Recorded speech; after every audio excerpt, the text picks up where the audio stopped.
योगी एक forest officer था। उसकी पोस्टिंग तमिलनाडु के नेलागोंडा जंगलों में हुई थी और इन्हीं जंगलों में लाल चंदन के झाड़ भी पाए जाते थे।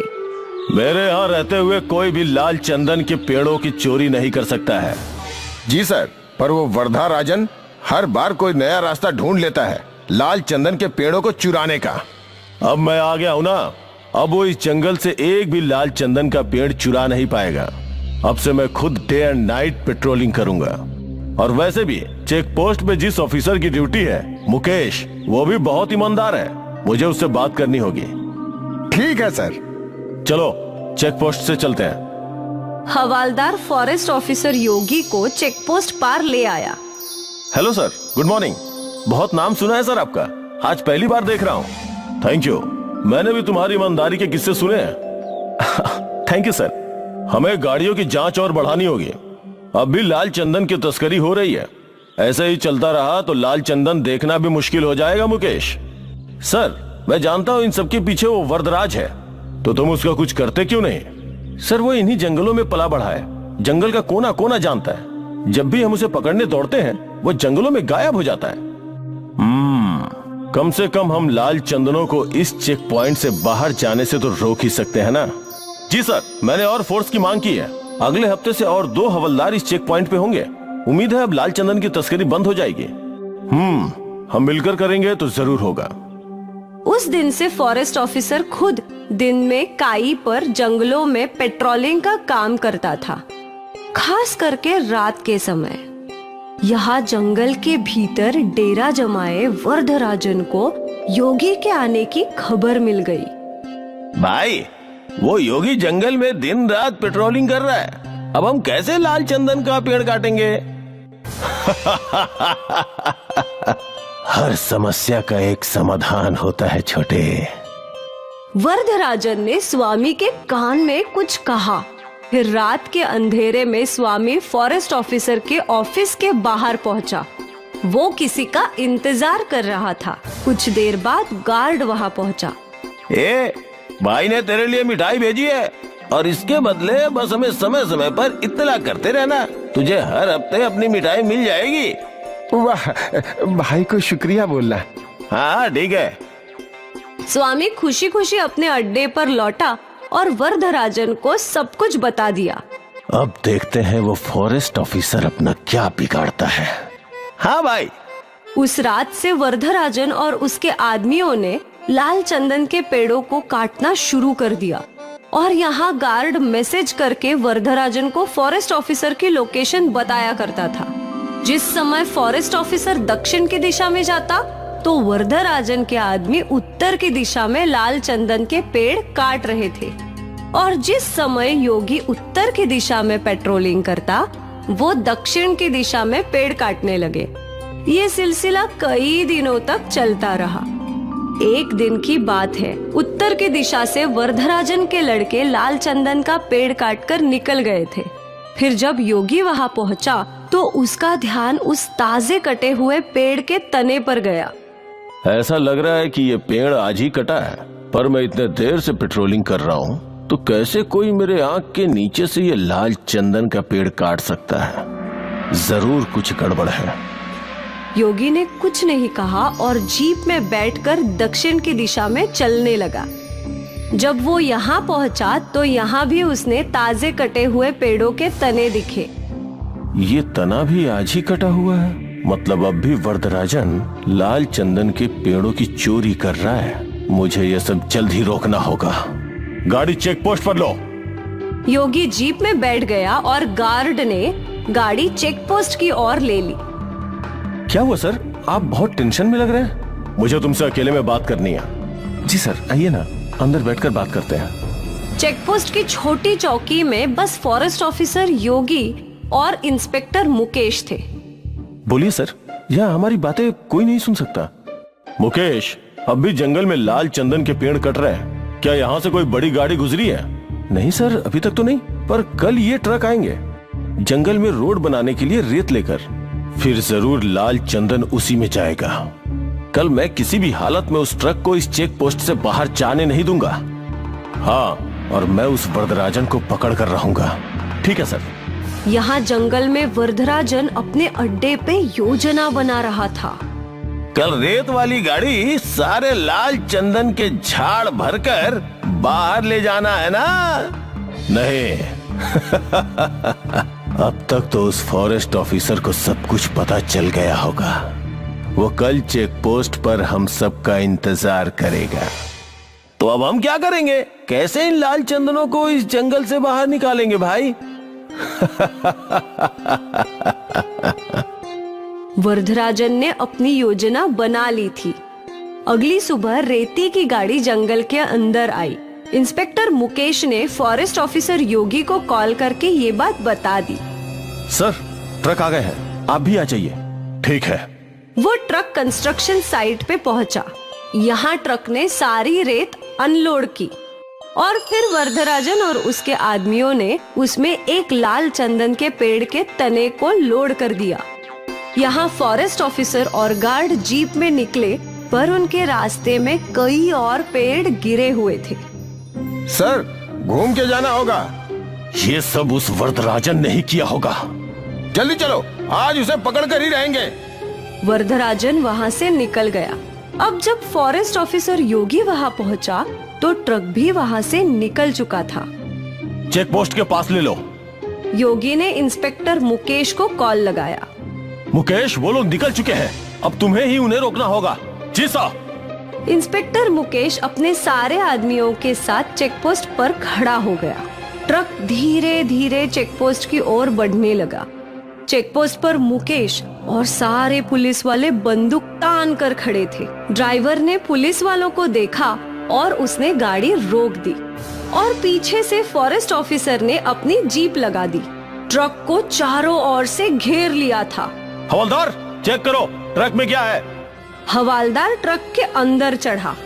सर, यहाँ लाल चंदन तो है, पर एक ही है। क्या? इंस्पेक्टर ने भी ट्रक में चढ़कर जांच की तो वहाँ बस एक ही लाल चंदन का पेड़ था।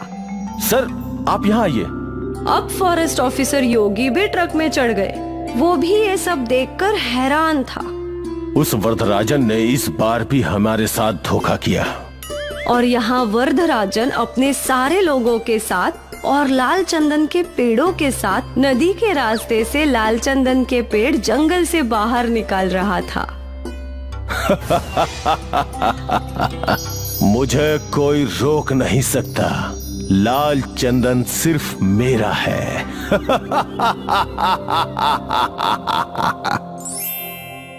एक बार की बात है, एक किसान जिसके पास बहुत जमीन थी, पर उसे अपनी फसलों का उचित दाम नहीं मिल पा रहा था, जिससे वो परेशान हो गया था। पिछली बार मुझे फसल का अच्छा दाम नहीं मिला था। क्या करूं? इस बार क्या बोऊं? किसान अपनी पत्नी के पास जाता है। अरे, सुनती हो? बताइए, क्या बात है? फसल बोने का समय आ गया है। इस बार खेतों में क्या बोएं? वही जो हर बार बोते हैं। अरे, पर उससे कोई मुनाफा नहीं हो रहा। पिछली बार तो तुमने देख ही लिया ना, पूरा का पूरा घाटे का सौदा रहा। और हम लोग कर भी क्या सकते हैं? मैं सोच रहा हूँ इस बार कुछ अलग बोया जाए। क्या आपका चरस, गांजा, अफीम बोने का विचार है? अरे नहीं, ये सब नहीं। क्या तुम सफेद चंदन के बारे में कुछ जानती हो? सफेद चंदन? अरे हाँ, सुना तो बहुत है उसके बारे में कि उसकी लकड़ी बहुत महंगी है। हाँ, उसकी लकड़ी बेचकर हम बहुत अच्छा मुनाफा कमा सकते हैं। पर उसकी खेती करना इतना आसान नहीं है। हाँ, ये तो है। सफेद चंदन को उगाने में तो बहुत साल लगते हैं, पर उससे मुनाफा भी अच्छा ही होगा। ठीक है, फिर इस बार हम अपने खेतों में सफेद चंदन ही बोएंगे। मैं बाजार से चंदन के पौधे लेकर आता हूँ। किसान बाजार जाता है और बाजार से सफेद चंदन के बहुत सारे पौधे लेकर आता है। किसान और उसकी पत्नी दोनों मिलकर अपने खेतों में इन पौधों को लगाते हैं। लो जी, पौधे तो लगा दिए, अब हमें इनकी देखभाल भी अच्छे से करनी होगी। हाँ, तभी तो अच्छी लकड़ी तैयार होगी। हम हमेशा इनकी सिंचाई करेंगे और समय समय पर इनको खाद भी देंगे। किसान और उसकी पत्नी कुएं से पानी लाकर सफेद चंदन के पौधों में डालने लगे। अब ये दोनों इन पौधों की अच्छी तरह देखभाल करने लगे। पौधे धीरे धीरे बड़े हो रहे हैं। अब इन्हें ज्यादा भोजन की जरूरत है। आप बाजार से खाद ले आइए। ठीक है, तुम भी साथ चलो। इतनी खाद मैं अकेला नहीं ला पाऊंगा। किसान और उसकी पत्नी दोनों बाजार जाते हैं और बाजार से 2 बड़ी बोरियां खाद की लेकर आते हैं। दोनों मिलकर पौधों की जड़ों पर छोटे छोटे गड्ढे करते हैं और उनमें खाद डालते हैं। यहाँ तो छोटी छोटी घास उग रही है, हमें इसको हटाना होगा। हाँ, तभी तो पौधे अच्छी तरह से विकसित होंगे। किसान की पत्नी फावड़े से पौधे के आसपास उगी घास को हटा देती है और किसान कुएं से पानी लाकर पौधों की सिंचाई करने लगता है। धीरे धीरे समय बीतने लगता है और सफेद चंदन के पौधे बढ़ने लगते हैं। अरे वाह, हमारी मेहनत रंग ला रही है। देखो पौधे कितने बड़े हो रहे हैं। हाँ, इस बार तो आपने अच्छा दिमाग लगाया। इसमें नुकसान कुछ भी नहीं है, बस थोड़ी मेहनत जरूर है और वो तो हम दोनों मिलकर कर ही लेंगे। हाँ हाँ जरूर, आखिरकार हम हैं तो किसान ही। हम लोग मेहनत नहीं करेंगे तो और कौन करेगा। धीरे धीरे समय के साथ पौधे बड़े होते जा रहे हैं और उन पर ढेर सारी टहनियाँ और पत्ते भी आने लगे हैं। हमें अपने खेतों के चारों तरफ बाड़ करनी चाहिए, नहीं तो जंगली जानवर आकर पौधों की सारी पत्तियां खा लेंगे। हाँ, हम आज काम शुरू कर देते हैं, नहीं तो हमारी सारी मेहनत पर पानी फिर जाएगा। किसान और उसकी पत्नी अपने खेतों के चारों तरफ तार से बाड़ करने लगे। दोनों कड़ी धूप में भी मेहनत कर रहे थे। तुम देखना, एक दिन इस मेहनत का फल हमें बहुत अच्छा मिलेगा। हाँ हाँ जरूर। किसान और उसकी पत्नी ने अपने खेतों के चारों तरफ अच्छी तरह से मजबूत बाड़ कर ली थी, जिससे अब कोई भी जानवर पौधों को नुकसान नहीं पहुंचा सकता था। अब तो बस इंतजार है इनके बड़े होने का। जिस तरह से हम इनकी देखभाल कर रहे हैं, ये पौधे जल्दी ही बड़े हो जाएंगे। धीरे धीरे समय बीतने लगा और अब पौधे भी बढ़ते बढ़ते पेड़ बन गए और अब इनकी लकड़ी काटने के लिए अच्छे से तैयार हो गई। तभी एक दिन एक सपेरा किसान के खेत के पास से गुजर रहा था। उसे चंदन की खुशबू आने लगी। अरे वाह, यहाँ तो चंदन की बहुत अच्छी खुशबू आ रही है। लगता है किसी ने चंदन के पेड़ उगाए। सपेरा आसपास ढूंढने लगता है तो उसे बाड़ के पीछे खेत दिखाई देता है, जिसमें सफेद चंदन के पेड़ काटने के लिए तैयार हैं, जिसे देखकर सपेरे को लालच आ जाता है। ओहो, तो ये बात है। इन पेड़ों की लकड़ियाँ तो मैं बेचूंगा। सपेरा अपनी टोकरी में से एक सांप निकालता है और उससे चंदन के पेड़ पर छोड़ देता है। सांप को चंदन की खुशबू बहुत पसंद होती है, इसलिए सांप चंदन के पेड़ से लिपट जाता है। अब वो किसान पेड़ काटने आया और सांप को देखकर डर से भाग जाएगा। और फिर मैं ये लकड़ियाँ बेचूंगा। तभी सपेरा देखता है कि किसान और उसकी पत्नी खेतों की तरफ आ रहे हैं। सपेरा पेड़ के पीछे छिप जाता है। किसान और उसकी पत्नी खेतों के पास आते हैं और उन्हें पेड़ पर सांप लिपटा हुआ दिखाई देता है। किसान की पत्नी सांप को देखकर चिल्लाने लगती है, सांप सांप, अरे वो देखो, चंदन के पेड़ पर सांप लिपटा हुआ है। सांप को इस तरह पेड़ से लिपटा हुआ देखकर किसान भी घबरा जाता है। अब हम लकड़ी कैसे काटेंगे? ये सांप तो पेड़ को छोड़ेगा ही नहीं। हमारी मेहनत बर्बाद हो जाएगी। हे भगवान, अब हम क्या करेंगे? चलो अभी घर चलते हैं, बाद में देखेंगे। किसान और उसकी पत्नी दुखी मन से घर की तरफ चले जाते हैं। इन्हें वापस लौटता देखकर सपेरा खुश हो जाता है। अरे मेरा आइडिया काम कर गया, दोनों डरपोक भाग गए। अब मैं चंदन की लकड़ियाँ बेचकर बहुत से पैसे कमाऊंगा। सपेरा आरी लाकर पेड़ काटने के लिए जाता है, पर जैसे ही वो पेड़ काटने लगता है तभी सांप फुफकारने लगता है। अरे मेरे शेर, मुझे डराएगा क्या? मैं तो तेरा मालिक हूँ, अपने मालिक को नहीं पहचान रहा। सपेरा सांप को पेड़ से निकालने की कोशिश करता है, पर सांप ने पेड़ को मजबूती से पकड़ रखा है। सपेरा बहुत ताकत लगाता है, पर वो सांप को पेड़ से नहीं छुड़ा पाता। बहुत कोशिश करने के बाद सपेरे को गुस्सा आता है और वो सांप को आरी से नुकसान पहुंचाने की कोशिश करता है, जिससे सांप सपेरे को डस लेता है और सपेरा वहीं मर जाता है। सपेरे के मरने के बाद एक छेद के अंदर चला जाता है। अगले दिन जब किसान और उसकी पत्नी खेत में आते हैं तो वो देखते हैं कि पेड़ पर सांप नहीं है, जिससे वो दोनों बहुत खुश हो जाते हैं।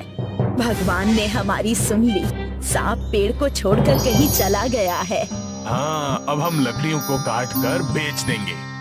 किसान और उसकी पत्नी खुशी खुशी चंदन की लकड़ी को काटने लगे और इन्हें बाजार में बेचने के लिए चले गए। सीख: लालच बुरी बला है। लालच का फल हमेशा नुकसानदायक होता है, इसलिए हमें कभी भी लालच नहीं करनी चाहिए और दूसरों की चीजों पर बुरी नजर नहीं डालनी चाहिए। महेशपुरा गांव में मुकेश और पिंटू नाम के दो भाई अपने पिता के साथ रहते थे। मुकेश बड़ा था और पिंटू छोटा था। पिताजी, आपने मुकेश भैया को साइकिल दिलवाई है, मुझे मोटरसाइकिल दिलवाई है। बेटा, साइकिल बहुत सस्ती चीज है और मोटरसाइकिल महंगी। मुझे कुछ नहीं पता, जब तक मोटरसाइकिल नहीं मिलेगी तब तक खाना नहीं खाऊंगा। पिंटू की जिद के आगे पिताजी को उसे मोटरसाइकिल दिलवानी पड़ती है। मुकेश का पढ़ाई लिखाई में मन नहीं लगता था। पिताजी मुकेश की शादी कर देते हैं। मुकेश खेती बाड़ी का काम संभालने लगता है। उधर पिंटू 12वीं पास कर लेता है।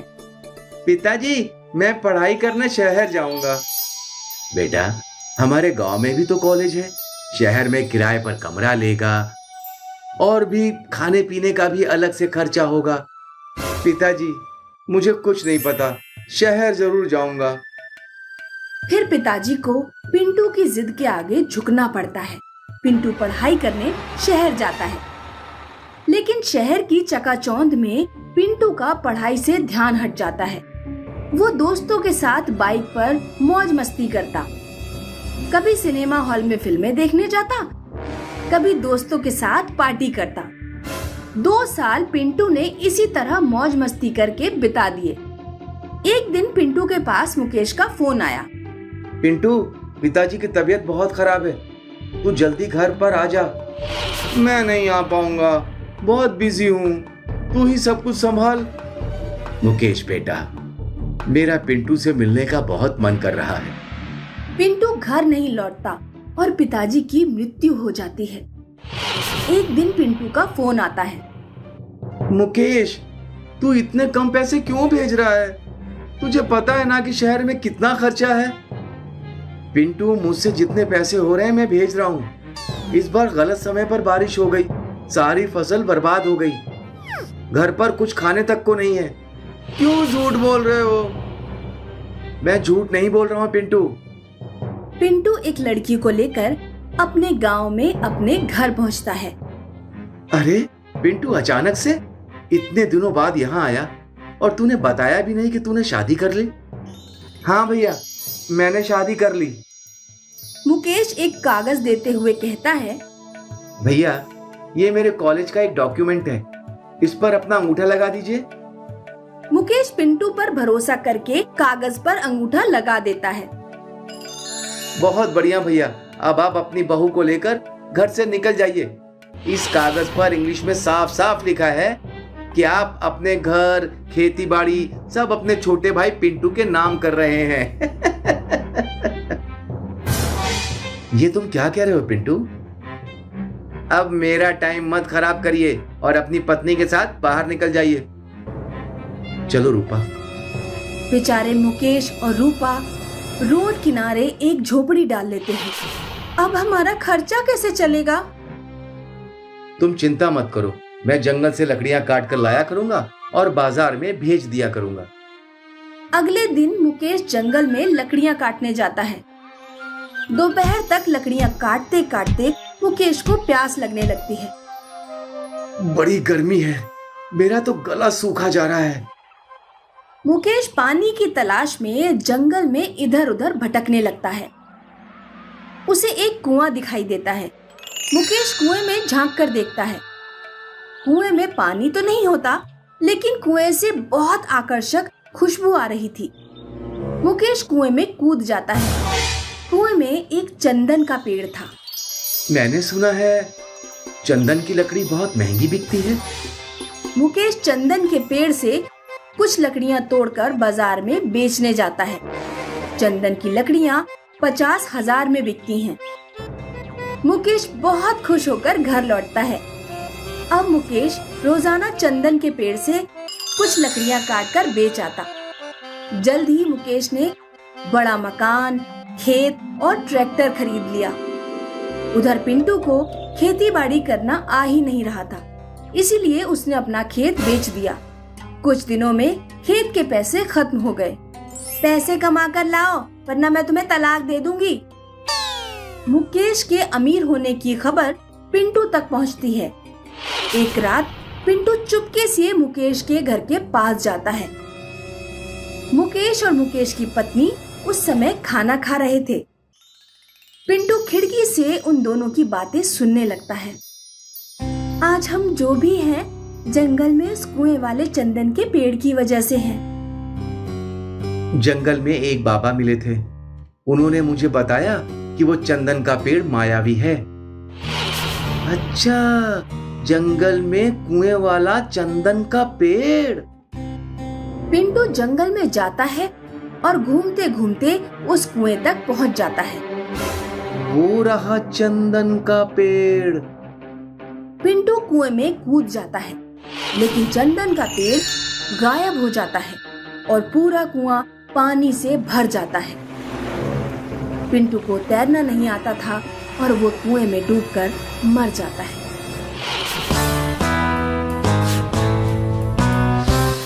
जग्गू एक मेहनती और ईमानदार लकड़हारा था, लेकिन वो बहुत गरीब था।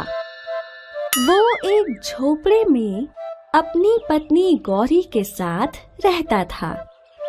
घर में राशन खत्म हो गया है, कल खाना कैसे बनेगा? उनकी लालची पड़ोसन अक्सर उनकी गरीबी का मजाक बनाती थी। ये कैसा रूखा सूखा खाना है, ये तो मेरी गैया भी ना खाए। पड़ोसन की कड़वी बातों से उनका बहुत दिल दुखता था। मैं जंगल से लकड़ियां काट कर लाता हूँ, उन्हें बाजार में बेचकर राशन खरीदने के पैसे आ जाएंगे। जग्गू जंगल गया और एक एक कर लकड़ियां काटने लगा। वो एक बड़े पेड़ की टहनी को काटने के लिए कुल्हाड़ी चलाने लगा। तभी उसे एक आवाज सुनाई दी। मुझे मत काटो, मुझे मत काटो, मुझे मत काटो। ये किसकी आवाज आ रही है? कौन है यहाँ? मैं हूँ, तुम्हारे सामने खड़ा पेड़। पेड़ को बोलता देख उसे बहुत आश्चर्य हुआ। जग्गू पेड़ से बोला कि अगर वो उसे नहीं काटेगा तो बाजार में क्या बेचेगा?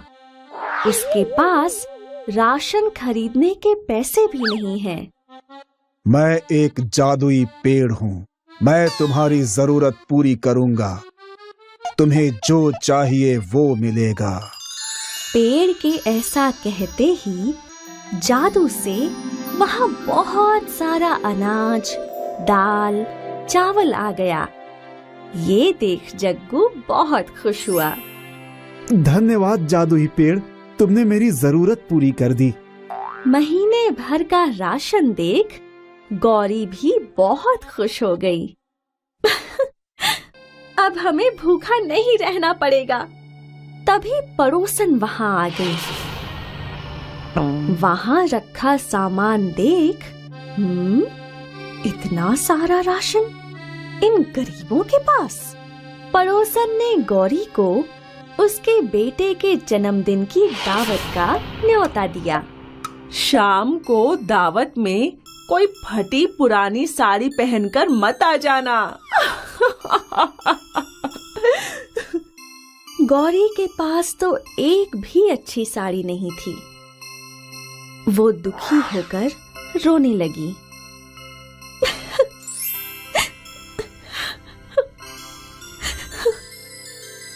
मत रो गौरी। चिंता में डूबा जग्गू नई साड़ी का इंतजाम कहाँ से करे ये सोचता हुआ जंगल पहुंच गया। जादुई पेड़ ने उससे पूछा कि वो उदास क्यों है।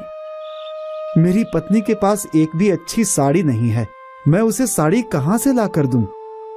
बस इतनी सी बात, तुम्हें जो चाहिए वो मिलेगा। जादुई पेड़ के ऐसा कहते ही वहाँ एक नई साड़ी आ गई।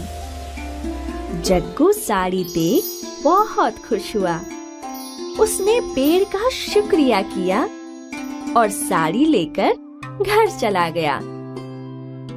नई साड़ी देख गौरी बहुत खुश हुई। वही साड़ी पहनकर वो जग्गू के साथ पड़ोसी के घर दावत में भी गई।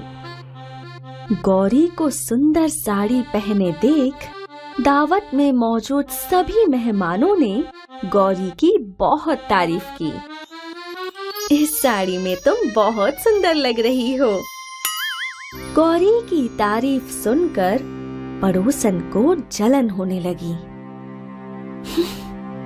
मैंने तो सोचा था सबके सामने इसकी गरीबी का मजाक बनाऊंगी, लेकिन ये सब तो इसकी तारीफ कर रहे हैं। जलन के वश पड़ोसन ने अपने सोने के कंगन छुपा दिए और गौरी पर कंगन चुराने का इल्जाम लगा दिया और सबके सामने उसकी बेइज्जती करने लगी। देखो देखो, इस गौरी ने मेरे कंगन चुरा लिए। जग्गू भी गौरी की बेइज्जती से बहुत दुखी हुआ। इतने महंगे कंगन हम कैसे लौटाएंगे? उदास जग्गू ने जंगल जाकर उस जादुई पेड़ को पूरी घटना सुनाई और रोने लगा। अब मैं वो महंगा कंगन कहाँ से लाऊं? पेड़ मुस्कुराया और फिर से बोला, बस इतनी सी बात, तुम्हें जो चाहिए वो मिलेगा। और वहाँ सोने के 2 खूबसूरत कंगन आ गए, जिसे देख जग्गू खुशी से झूम उठा। एक बार फिर उसने जादुई पेड़ को मदद करने के लिए धन्यवाद कहा और कंगन लेकर चला गया। जग्गू और गौरी ने वो कंगन पड़ोसन को लौटा दिए। हमसे गलती हो गई, ये लो तुम्हारे कंगन। कंगन देख पड़ोसन को बहुत आश्चर्य हुआ। मेरे कंगन तो मैंने छुपा दिए थे, तो फिर इन गरीबों के पास ये कंगन कहाँ से आए? कुछ तो राज है, मुझे जानना होगा।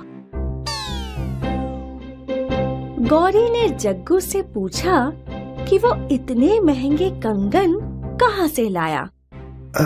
जंगल में एक जादुई पेड़ है, उसी ने मुझे ये कंगन दिए। वो साड़ी और राशन भी उसी पेड़ ने दिया था। जग्गू की बात सुनकर पड़ोसन दंग रह गई। अच्छा, तो ये राज है। तब तो मैं भी उस जादुई पेड़ से सोने, चांदी, हीरे जवाहरात मांगकर बहुत बहुत अमीर बन जाऊंगी।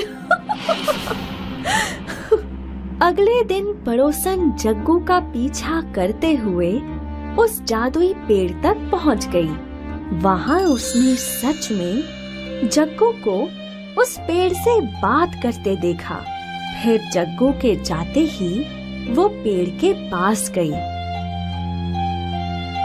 जादुई पेड़, चल जल्दी से मुझे एक 9 लखा हार दे दे।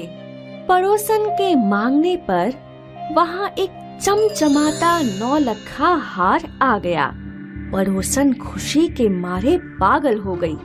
लेकिन जैसे ही उसने वो हार गले में डाला, वो हार सांप बन गया।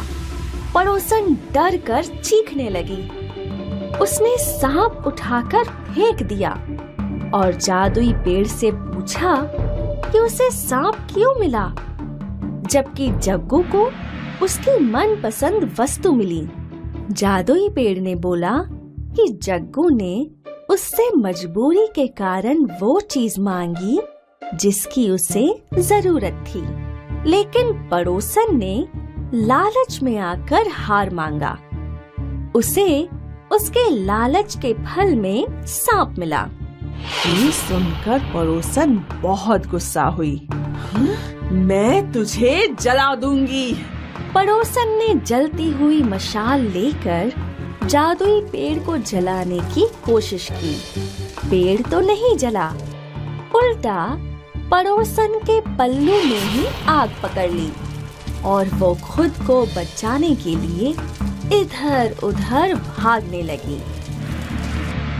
इस कहानी से हमें ये सीख मिलती है कि मेहनत और ईमानदारी से काम करने वाले को अपनी जरूरत की हर वस्तु मिल जाती है, लेकिन लालच करने वालों को कुछ नहीं मिलता, क्योंकि लालच का कोई अंत नहीं है। और ज्यादा लालच करने से व्यक्ति खुद का नुकसान कर लेता है, जैसे पड़ोसन ने कर लिया।